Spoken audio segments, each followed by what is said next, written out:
Hey everyone, JT here. Welcome to the huddle. So, for all those that were tuning in at 11 a.m. Eastern, this might look a little familiar. So, you might be experiencing a little bit of deja vu. But again, due to some technical difficulties, we're rolling with it. Okay, I'm still here with my brother from another mother, Cary Kish. And what we decided to do was again, it's a great opportunity for me to not only talk the talk, but walk the walk, right? And again, great reminder. And if you take anything, maybe this is it. Challenges and obstacles will come up from time to time. And what we do is, it is what it is. We leave the past. The past is fact. It is what it is. But we just move on and we do the best we can with what we have moving forward. So that's how we're going to kick off today. So for those tuning into the huddle for the first time, the huddle is where I sit down with other high performers from the world of sport, from the world of coaching. And what I do is I like to ask them questions. I get curious so that we can learn about their journey to greatness. And through their story, through their journey, we can start to pick out those nuggets of gold, right? Because one thing that I say all the time is that success always leaves clues. So today, my guest is, like I was mentioning, my brother from another mother. He's a coach, he's a speaker, right? He's a attractor, a connector, but most importantly, an amazing human being, a heart-centered entrepreneur. And I just love being around him because he is one of those people in my life that really forces me and pushes me to level up. So I just wanted to welcome Cary Kish onto into the huddle today. Wow, JT, grateful for that. Wow, like that's incredible. Thank you for the introduction. And I'm honored to be a part of the show. And from an intention standpoint, I really hope that as you mentioned that with our conversation today, we're able to connect with people and provide those gold nuggets that you talked about and Yeah. inspire people to whatever it is in their lives that they're trying to do or making changes, whatever that is, that we can provide kind of tools for people to go move forward with that. So. Thank you again. I can't wait. Can't wait. Can't wait. Yeah. Okay. So again, we're going to kick off again. And for those that don't really know much about you and your story and wanted to, get to know you, how important has sport been in your development as a person, as a dad, right? As a coach and again, speaker, like how has sport. Oh, I caught most of it. It just froze for a second there, but I'm good. So, a great question, JT. And I mean, sport in my life has always been a part of it, right? From and I love the redo because we never touched on this before, but some of my best memories from when I was a kid in growing up was it through sports, but when my dad coached me, right? And those conversations we had in the vehicles, like to and from the rink or the fields or those tournaments that we went away on. And it was just me and him, because I have two brothers. And so, but those are some of the best times I remember. So, but in applying sports moving through, like those are so many elements of sports, not just the physical aspects of it, of pushing your body and achieving things that you're not sure that if you could do it or not. And then the camaraderie that came out of sport as well. And I mentioned there's guys that I played high school football with that even in the past 2 or 3 years, we've coached hockey teams because we've coached our kids together on hockey teams, right? So just the camaraderie, that's like lifelong friendships and things through there. So, and just the awareness of being able to push your body and do things that you didn't think you were capable of doing. So whether that's a physical task, whether that's breaking through mental barriers and all of those things that were drilled into me from high school football coaches or just through training and bodybuilding and looking through and achieving things that you just never thought were possible. But once you break those barriers and then being able to apply those in every area of your life and having those tools in your toolbox for when you need them, right? And even through adversity or when things get tough, and applying those lessons and those mindsets and those things that we've achieved in our past and saying, well, if I did that, I can definitely do this. So sports has been massive in my world.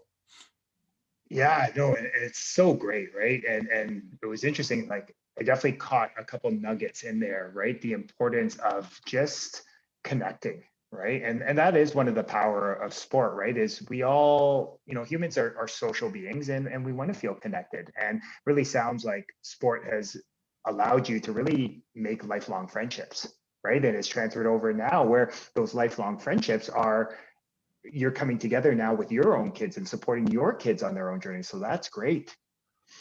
The other thing which really caught my attention, which I really want to explore a little bit more, is it seemed to be that theme of unlocking potential, right? And I know that's something that, as I've learned coaching people over the last 20 years, either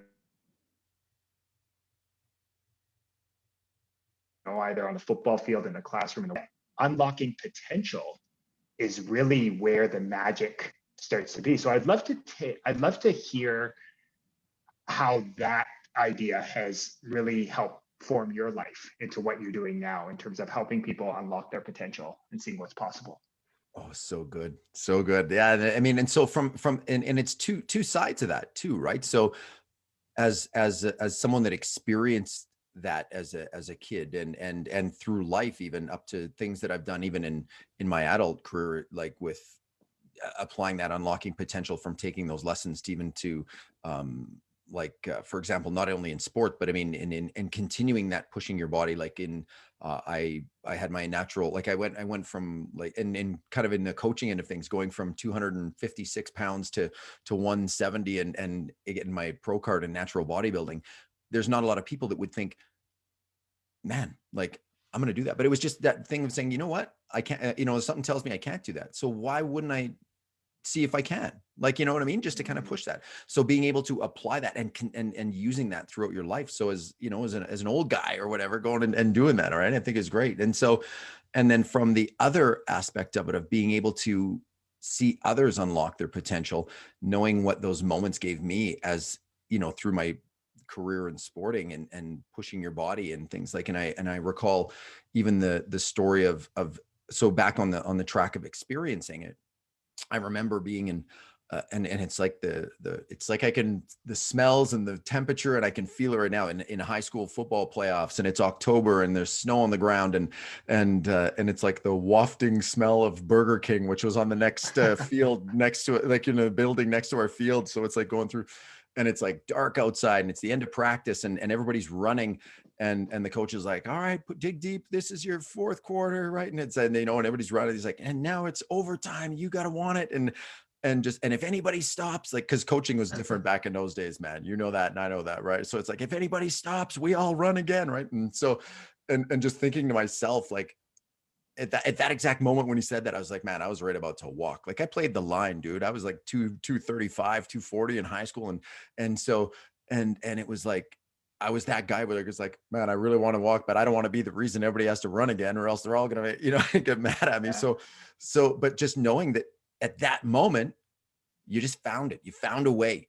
You push through. That's like, your mind is telling you're done, your body's telling you're done, but it's like, I just got to go. And that moment has really, that moment has come back to me so many times in my life, where it's like, when you think the tank's empty, when you think you're done, you've got more left than what you think. So keep going.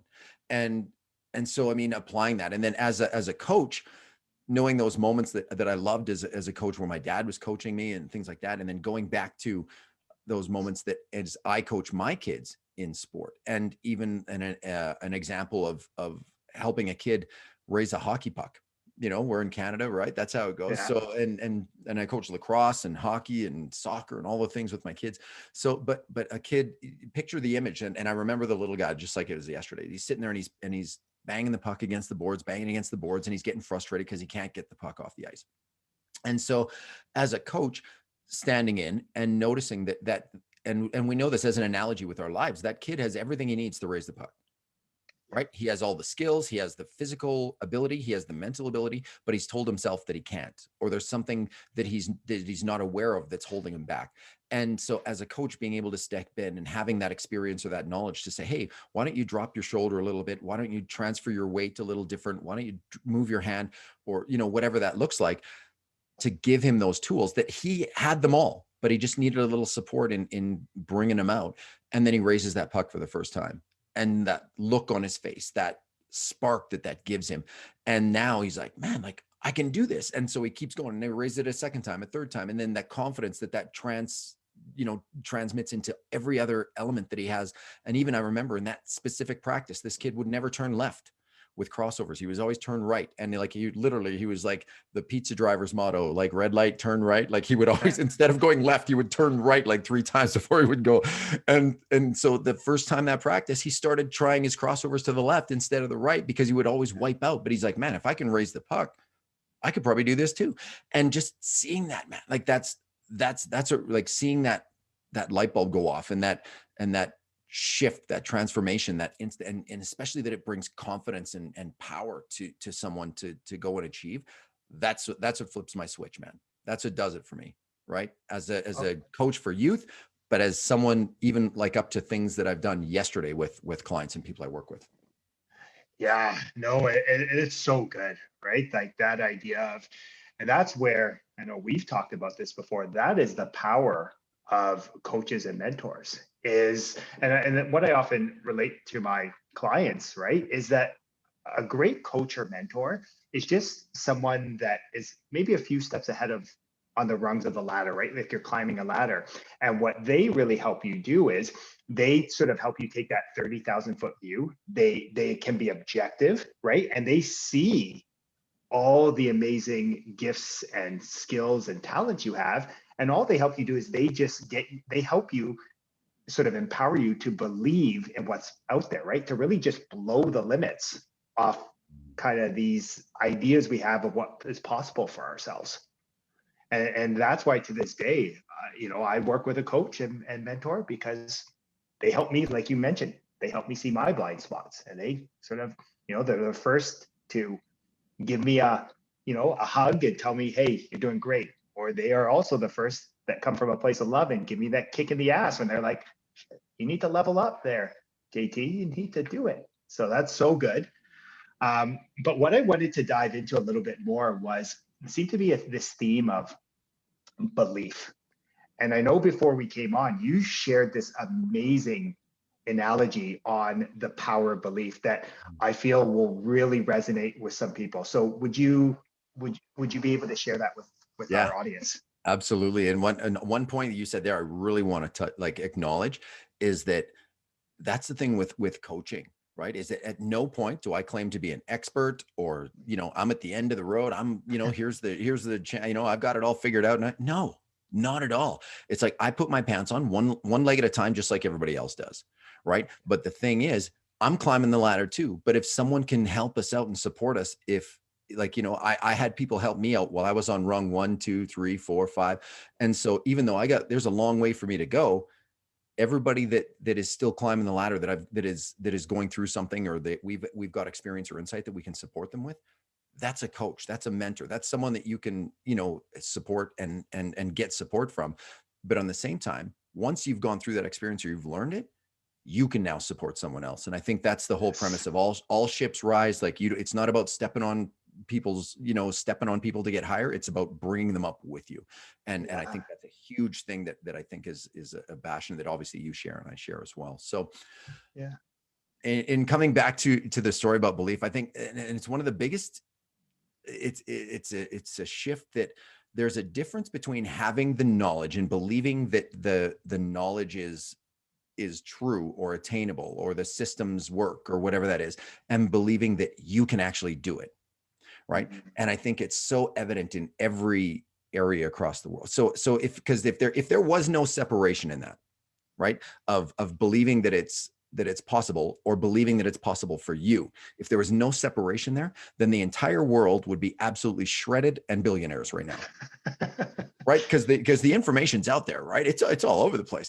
But there's so what's that difference, right? It's not because the systems work. There's tons of systems out there. There's books on investing. There's this and this. There's books on being fit and videos and YouTubers. Like the content is all over the place, right? With relationships and everything.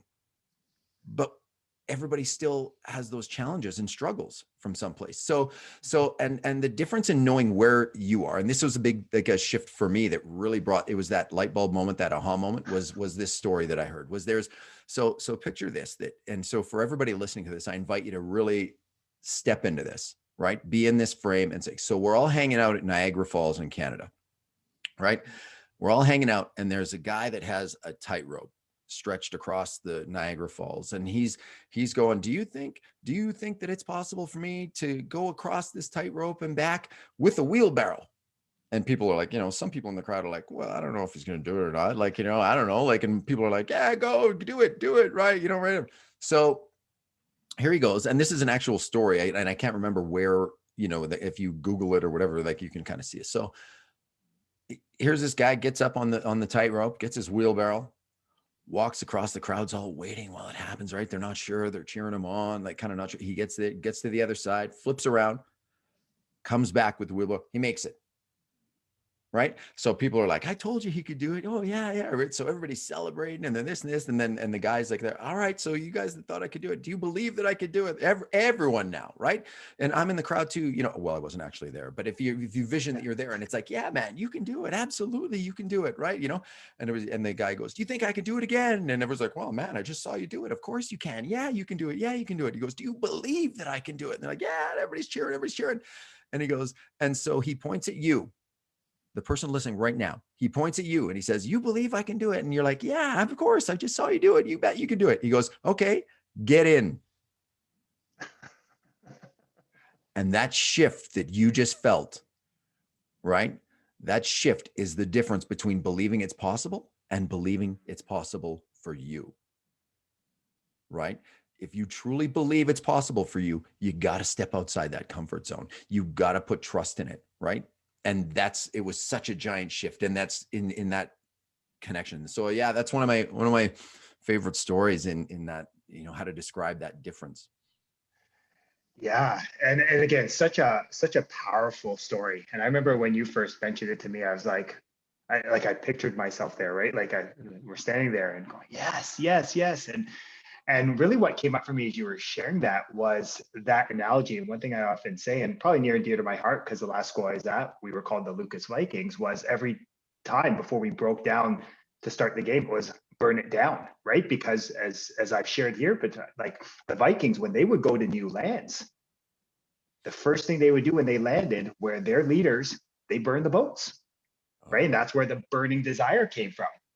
And they did it because they were committed that they were either going to conquer the new land or they were going to die trying. And that, like you said, like that story is the same idea, right? Is that commitment to doing that.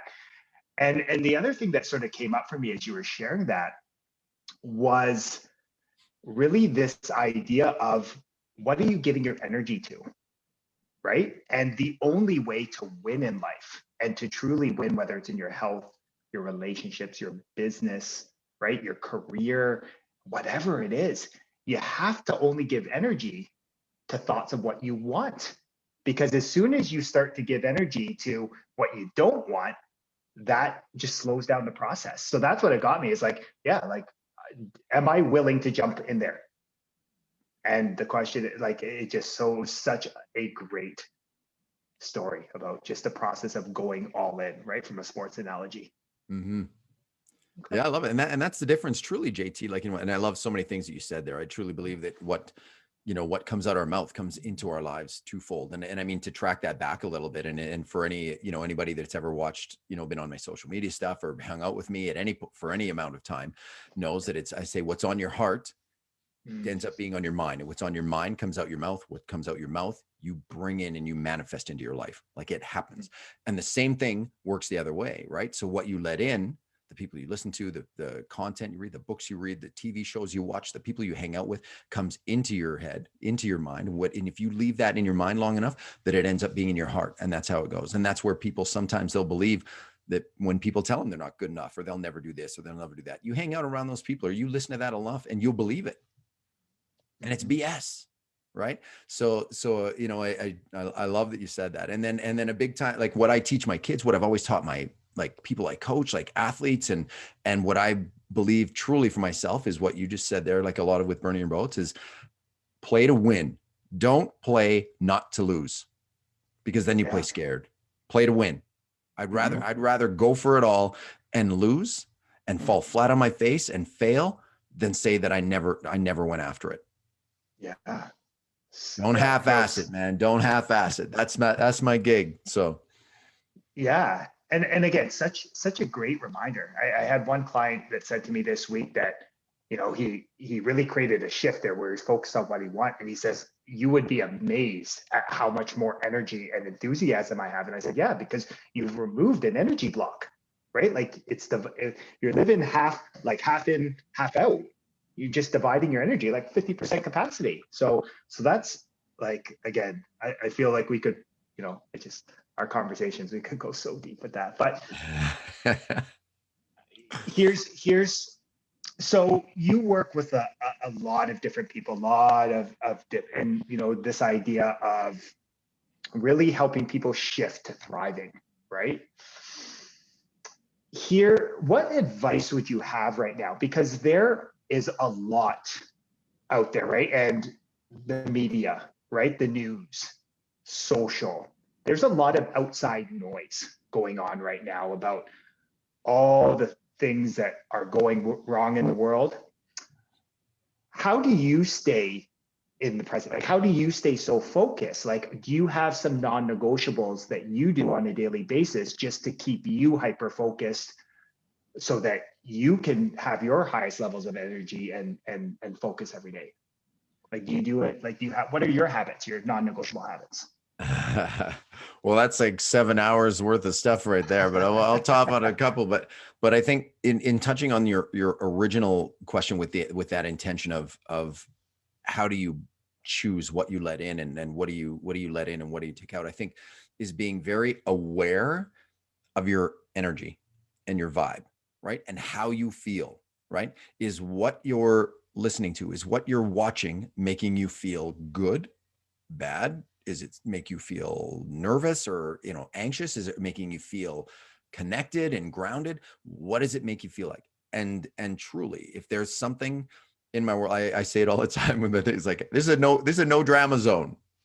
Not at all. Like, I don't, if something's not lifting me up, then I just move to something else. Right. And people are like, oh, you don't watch the news. You don't do this. What about everything going on? I go, yeah, I get what I need. There's no question you will get what you need. I believe in God, I believe in the universe, I believe in all that. And they all have our back. So if you need to know something, you're going to get it. Right. So I would be very intentional. So that's something I haven't watched TV in like 4 years. The only time I'll watch TV is if I'm sitting down with my kids watching a movie or something like that, because my intention with that is to spend time with them. Right. And then again, the stuff we watch is whatever, it's stuff that's funny or uplifting or what, from there. So I think that's the one tool that I am very intentional with, blocking out noise that really doesn't serve you. And because it's there's a whole, I mean, like we could go into a whole bunch of things there and I'm not going to go into the whole stuff, but yeah, it's just, I mean, pay attention to your energy, right? And that's about people you hang out with. There's people that literally I have in the last 5 years of my life that it doesn't mean they're a bad person, doesn't mean I'm a bad person, but all they do is complain. All they do is talk about how bad things are all the time, or there's never, and I just, hey, like, it's not my job to change someone. Someone can't be changed unless they want to be changed, unless they have that passion and desire to move from where they are. And it's not my job to do that. So I just choose to make that space, because if someone's in your life that's taking up that space, someone else can't move in that is going to really lift you up and move to that. And so when people are in your life for different chapters and lessons and experiences, and so once someone is kind of, there's people that will be in our lives from start to finish. There's people that will be in our lives for 10 minutes. But recognizing, again, paying attention to your vibration and your energy and what they're bringing to the table, and where is that taking you? Is it moving you closer to your goals, or is it holding you back? And realizing that, and not being afraid to just, move away from some people. And it's not like a moment where you have to be, I'm not talking to you anymore. No, like just don't be available, right? And hang out with other people. And because when you make that space in your life, other people show up, because if I was hanging out with the exact same people that I was hanging out with 5 years ago, I wouldn't be on this call with you today. Mhm. And that's what it's all about. Again, such valuable advice, right? And what I really love about that, Cary, is you have to take, if your goal is to live a great life, right, or to have great health or relationship, any area of life, you have to take responsibility for who you choose to be around. And like I love that you preface it. It's not about telling people you're wrong, you're wrong, you're wrong, right? Like people don't hate change, they resist being changed. So it's just being objective and having compassion. They're doing the best they can with where they're at. But just you taking that responsibility to really control what you're allowing in, whether it's by, hey, you know what, I'm only consuming media when I'm with my kids and I'm making sure it's serving us as a family. Or I know you're big into listening to podcasts, right? And the books, and really intentional with who you surround yourself with. It's just such a, I love that you've taken such responsibility in your life to be very aware of, like, is this, does this make me feel good? So that's like such valuable advice. So thank you for sharing. Oh, absolutely. And I want to, like, one thing that you said there that popped out for me in that too is it's what a great life is for me compared to what a great life is means for you and means to like everybody else. It is not the same thing. Mm. So the comparison of social media and all those, I mean, everybody, and we hear it all the time, everybody posts their highlight reels and stuff like that on social media and everything else. And it's true, but it's not someone's view of a great life is their view of a great life. And I think we need to respect that. I think we need to, say, if that's what that is for you, then good for you, and you go Mhm. live it, and let them do their thing, right? Just like you have the freedom to do your thing. So if a great life for you means to be able to, I mean, wake up every day and just go fishing, then do it, right? And do what you need to do to make that happen. If a great life for you is changing, and inspiring people and moving forward and building certain things, and whether it's like experiences, and whether you want some kind of car, like whatever, like it doesn't matter. If it's a great life for you, then that's what you deserve and that's what you should go after. But don't compare what your great life to someone else's great life, because you're going to find out with that comparison, once you get to where that comparison brings you, you'll find out that that's not what fulfills you. That's not what it is. So Yeah.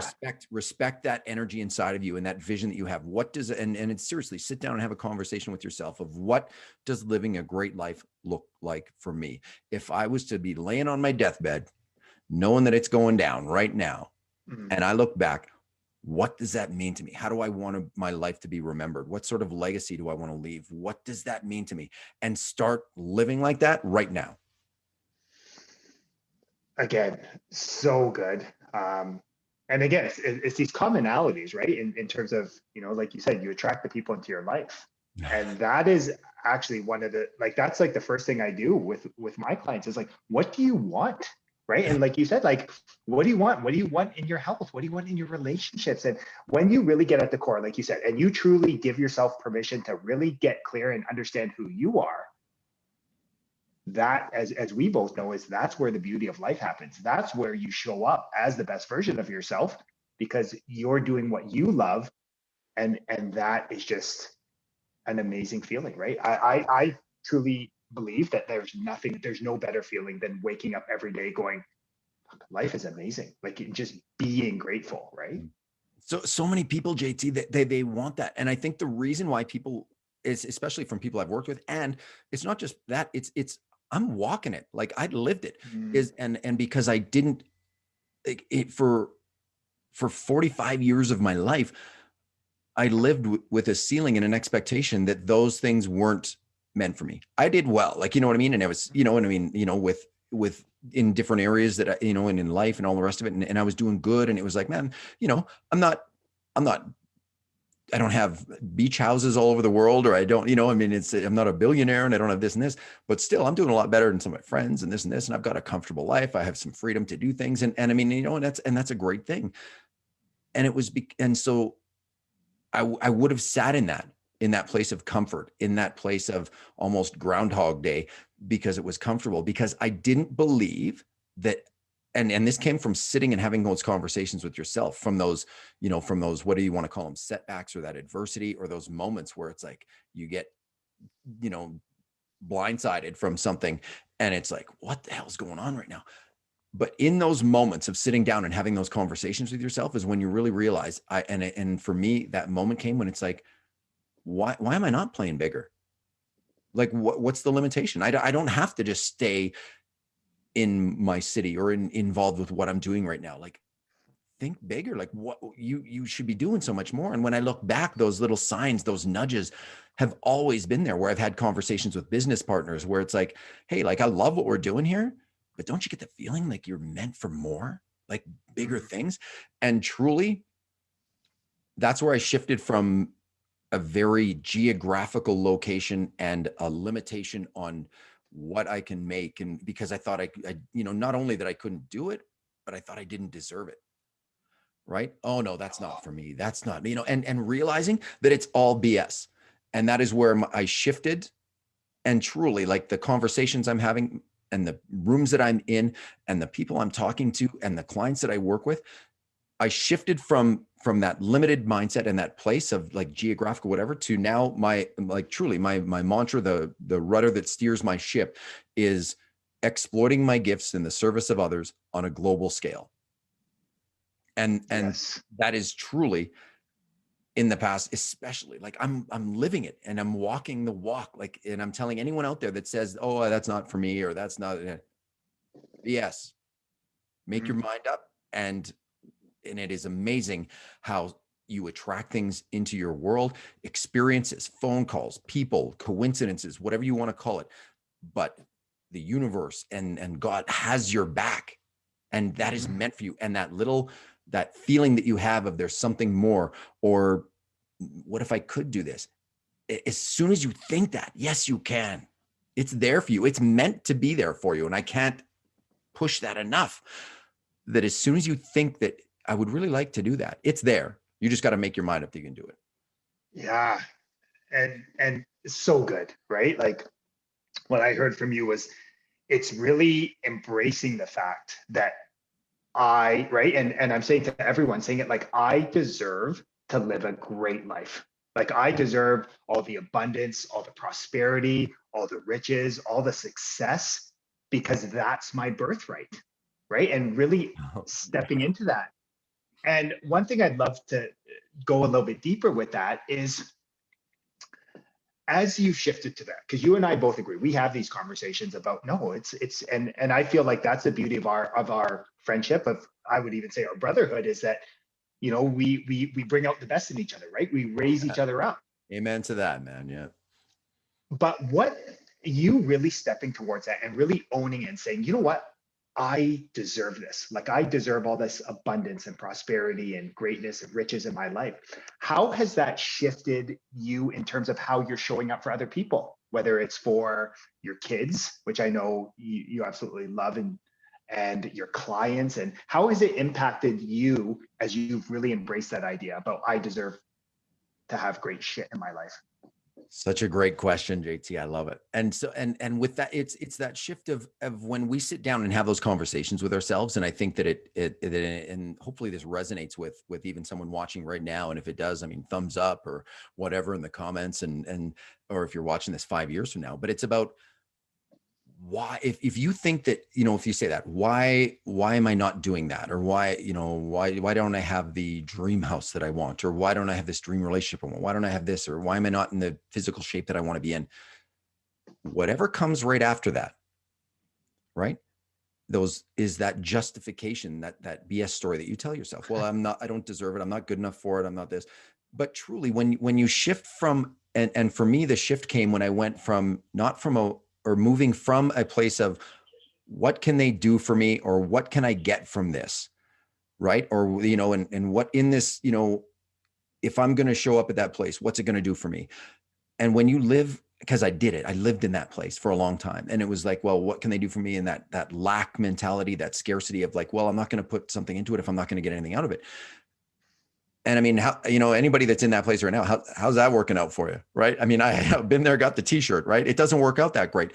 So when you move into a place of, I'm just going to do things because it makes me feel good. I'm going to serve with the purpose of making other people's lives better, with the purpose of shortening that stressing period or the storms in life that maybe people are walking through, and in shortening that time. And truly, when in shifting into that, really the connections that started to show up and everything in my life were incredible. And so what that did for me as well is taught me, because in having those conversations with myself, is that I felt guilty charging money to support people when they're coming through. It's like, no, this, they're in a rough time, they're having a tough time. So why would I charge people money for that? Like that's bad for me. That's bad on me. And with that mentality, one of the analogies I made is, if you think that that's it, if you think that charging people money when they have a challenge or a problem that you can help with, right? Do you hate doctors? Because they get paid for helping you when you have problems, right? And just think of any successful business that's out there in the world. Every single successful business in the world solves a problem, and you pay people for that. So what's the problem? So insert any restaurant name here. They solve your problem. You pay them to solve your problem. You're hungry and you like what they get, so you go. So when we look at that, and on that specific analogy, is that if you associate guilt with charging for what you do, or with a business idea you have, and you associate guilt, you cannot get poor enough to help the poorest person in the world. You cannot get sick enough to help the most sick person in the world. So the only way that you can truly support and serve and help people through that is to be successful as you're doing it. And the more successful that you are doing it, the more your reach pans out, the more people you connect with, the more you're able to bring people into your world that can support others. Because when we are trading time for dollars, there is a limit on how many seconds there are in a day, and you can only be in one place at one time. So when you are able to help others support their growth and teach them how to teach others, you exponentially magnify your impact and your ability to serve others and change lives. And brother, that is the sweet spot. Again, I know we have many people in business, especially a lot of young entrepreneurs in there. So I think it's great advice, right? That you talking about that you are doing a disservice if you're not helping people, right? Like, and you and I have talked about this. We both feel this deep responsibility to be of service to others, right? And to really help them out. And what I would share with our audience as they watch this is, you were mentioning how it's that mindset shift on how can I give more, right? Yes. And when you really come from that place, and this has been totally transformational on me as I ventured out and started up as an entrepreneur, is when you give more use value than the cash value that you're getting, that is a win-win for everyone. Right? So again, it's about giving people more to use and more value than you're charging them. And like you said, that's the sweet spot. And that is something that I feel that sometimes people in life, or sometimes people in business, or some people in their relationships, they forget. They simply want to take, as opposed to giving first, right? Like that law of cause and effects, like put good out, it'll come back to you. Yeah, absolutely. And before one other thing I want to share with all of you, right? Like Cary doesn't just talk the talk, he walks the walk. I can give this man a call. It doesn't matter what he's doing. He picks up the phone, right? If for whatever reason he's talking to a client, he calls me back as soon as it is. So he is the first to give me time and energy, right? And it's I think it's valuable advice, especially for young people today with this whole sort of ghosting analogy, like, oh my gosh, just reaching out to people when I need something. So I think it's that old school philosophy of, give, right? First, like focus on giving, because givers gain. Simple as that, right? So thank you for sharing that one. Yeah, I think, and I've got a few kind of sayings that always stick with me that are really, a moral compass for me in what I do and how I operate, and I keep coming back to. And one of those, which is directly connected to that, and it's not like, obviously everybody listening to this has probably heard it 1,000 times, but it is, be the energy you want to attract. Be the person you want to hang out with, right? Be that. Because why? Because you want to be that, not because you want to get something from other people. Because it's being a good person. It's doing the right thing when no one's listening, right? Or when no one's watching, and just operating with integrity and authenticity. And what a great place that is to live your life knowing that you're not screwing anybody over. You're not lying to anybody. You don't have to look over your shoulder and like, man, I hope they don't tell that story one day, because man, like they could roast me, right? I have none of that. Like I'm an open book. Like and my failures and those moments that I've had where, where I realized that maybe I didn't show up 100% how I should have, or I made decisions that it's like, yeah, that didn't work out that well or whatever. I own it 100%. And I call them my Eminem moments, right? From 8 Mile in the movie, when he like goes to rap and he like just blows everything about him. He just like lays on the table and mic drop, and the other guy's nothing to say. That's how I live. Right. You can't say to me, oh, well, you used to weigh 256 pounds. So who are you to give fitness advice? Well, because I've been there and I made the decision to change it. And then I did the Oprah for a while between shows, right? Going up and down. Yeah. I call it, no offense to Oprah, that's the thing. But I mean, doing, going up and down, but then realizing and saying to myself, this is not healthy, right? Going up and down a 40-pound swing between shows. So what do I need to do to figure that out? And realizing that, again, all those answers from working with coaches, from, doing the work, reading books, YouTube podcasts, that those answers are in you. And it's about the image that you had. It's who you believe you are, the story you tell yourself, what you deserve, what you feel you don't deserve. And that's where you stay. And finding those connections and being able to support others in those is truly what it is. And then being the energy you want to attract, truly, that's who you're going to bring into your circle. And Yeah. so that's a big thing for me. I love it. I love it. It's a great reminder of that sort of that play on that Gandhi quote, right? Like, be the change you want. You Be want the to see. change you want to see. Yeah, absolutely. Okay. Okay. So again, what the last question I would have for you, Cary, is, there are a lot of people right now, right? Like, the world is in an interesting time right now, and we'll leave it at that. What would you say for the person that's watching this, that they want to make better changes, they just don't know where to start? Like it just feels so insurmountable that they just feel like the quote unquote losses are piling up, and they just don't know. Like, what advice would you have for that person? Oh, One piece. JT. Oh, JT. Now you're in my wheelhouse, man. Now you're Yeah. there.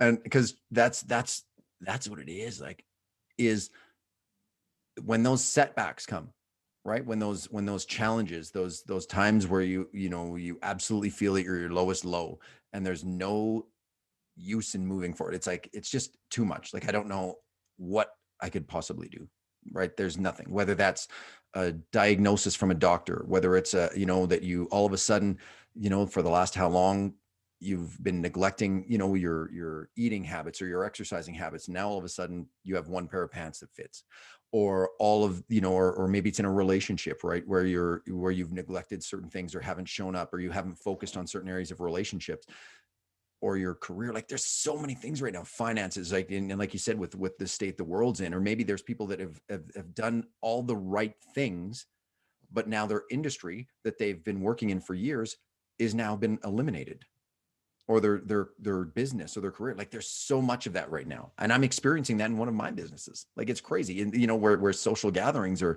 shut down. I mean, but when all of that is there, right? So there's a few points on this. So the advice to that is that you only fail if you give up, right? That is the only, so there's always something you can do, right? Even the smallest thing, whatever that is, right?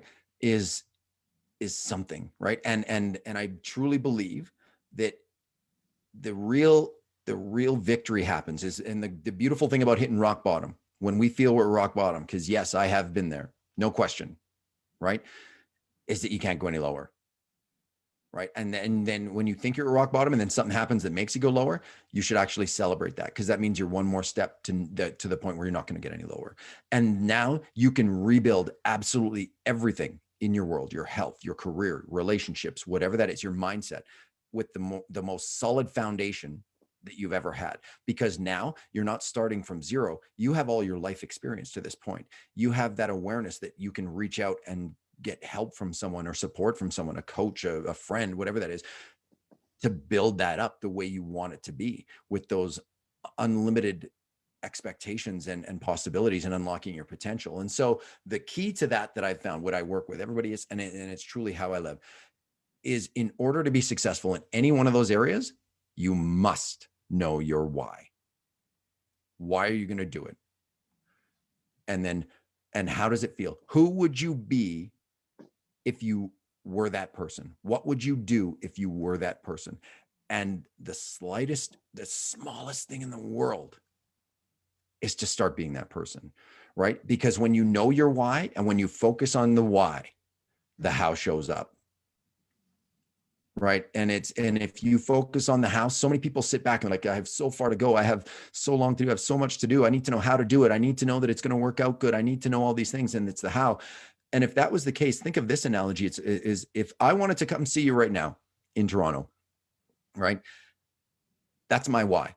I want to see JT. We're going to hang out, right? We're going to have a beer and we're going to I'm going to go for a walk. He's going to go for a run and lap me 50 times around while I'm doing it. But we're going to get together. Yeah. And if I said that there's the only way that I'm going to leave, the only way that I'm going to start my journey is if I can see JT's house in Toronto. I'm never going to go. Never going to go. And I'm going to spend my whole life wishing that I was able to see JT, but because I couldn't see the roadmap laid out, I couldn't see the final destination, I never started. What a travesty, what a disservice to me and to JT and anybody that we would, experience and have those life experiences and those journeys and those stories along the way. So that is what, as soon as you take the first step, all of a sudden the how shows up, right? If you think you're going to drive, but all of a sudden you start and then, oh, look, there's plane tickets are on sale for this. So I'm just going to go and jump a plane, or I'm going to do this and this. The how shows up, but you must know your why. That's so good. I couldn't say it better. So I definitely will leave that, because I feel like we'll let that simmer and we'll let people sort of let on that note. So tell us, Cary, I know there's lots of people you've piqued the interest again. How can people get connected with you? Like, are you on all socials? Like, how can people start to learn more about all the great things that you're doing in this world? Yeah, well, I would, and I would love for people to reach out and connect with me. I'd absolutely love that. So if there's something that, if something that from the conversation today where you're like, you know what, I wonder if that's possible for me, and you just need somebody in your corner to say, yeah, it is, yeah, it is, or point you in the right direction, or connect you with someone that will put you in the right direction, whatever that is. Absolutely. My website is carykish.com, and I'm sure you can just click through. I'm sure there's all this stuff. So, and then Cary Kish Coaching is my Instagram, Facebook, socials like that. So yeah, I would just encourage you to like follow those accounts, send me a DM. Let's have a conversation. And truly I operate from a place of service. So there is it's not like I charge people that send me messages or I want to connect for, a conversation. No, absolutely. Because it brings me, it's selfish for me to not have those conversations with people, because I get so much fulfillment out of those phone calls, those Zoom meetings, those connections with people, that it's like, wow, I think I can do this. Well, damn right you can. Right. And that's what it is. I love to be that person that gives you the nudge. So that's where you could follow, right? On all of the social media stuff is probably the easiest. Okay. And what we'll do is I'll share all of Cary's handles. I'll tag him in this post so you can connect with him on Facebook for those, because if you're watching this right now, you're on Facebook. And what I'll do is I'll put all his tags there, and then you can connect with Cary if this resonates with you and you want to have a conversation. I would highly recommend. Okay. And I think JT, to just add into, like, just on that, is if you think if you think you don't have it in you or whatever to do that, you've already proved that that's a lie, because you're in this Facebook group. Yeah. Right. If you didn't care, you'd be sitting at home on your butt, complaining about how you're a victim in the world, and, smashing back bags of Doritos nonstop. So it's not that. You're in this group. You've already taken the first step. There's a why behind that. Right. And the first step to your how showed up with you signing up for this group. So keep going on that track. That is what I encourage you to do. I mean, and following people like JT and the wisdom that he shares every day in his lives, and the nuggets in this group, that is, you've already shown yourself that there's greatness in you, and it's just a matter of time before it shows up. Follow the why. Thank you for that, Cary. And again, those words, I received them and they mean a lot coming from you. So thank you for that, brother. You're very welcome. Hey, for those, okay, again, if you want to listen back, there's lots of great nuggets of wisdom there. But as Cary said, the first thing is watching this. The second thing is, hey, reach out. Something resonates with you, reach out. Cary would love to have a conversation, right? If something I'm saying is, I would love to have a conversation, okay? But just move into action. Other than that, have an amazing start to your weekend. I, from the bottom of my heart, thank you for investing your time and energy into joining us in the huddle today. And I look forward to chatting with you again and you joining me in the huddle next week. Have a great rest of your day, everyone.